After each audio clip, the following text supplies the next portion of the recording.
Bonjour, bienvenue sur Allo Finance. Petit rebond technique sans grande conviction hier soir à Wall Street qui lui permet de mettre fin à 7 séances consécutives de baisse. La séance avait pourtant mal commencé après l'annonce d'une baisse surprise de l'ISM des services et également d'un nouveau recul des commandes industrielles. Deux indicateurs donc qui pointent la mauvaise santé de l'économie américaine. En tout cas, le Dow Jones clôture sur une légère hausse de 0,25%, 11 896 points, tandis que le Nasdaq s'adjuge 0,89% à 2693 points, et puis le S&P qui s'est adjugé pour sa part 0,5% à 1260 points.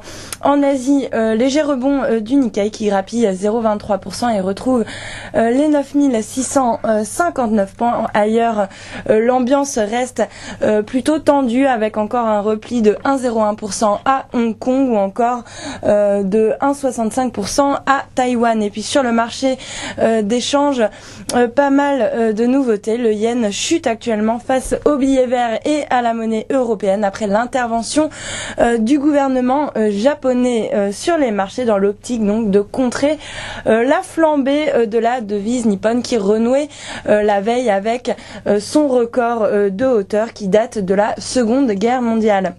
Après la Banque nationale de Suisse la veille, c'est donc la BOJ qui a frappé fort en mettant sur le marché près de 500 milliards de yens afin donc d'empêcher l'envolée de la monnaie qui bride sa croissance économique. L'euro en conséquence bondit de 2,77% face au yen à 113,80 contre 110,25 la veille. Le dollar quant à lui cède bien sûr du terrain face à la monnaie nippone à 79,45 en hausse donc de 3%.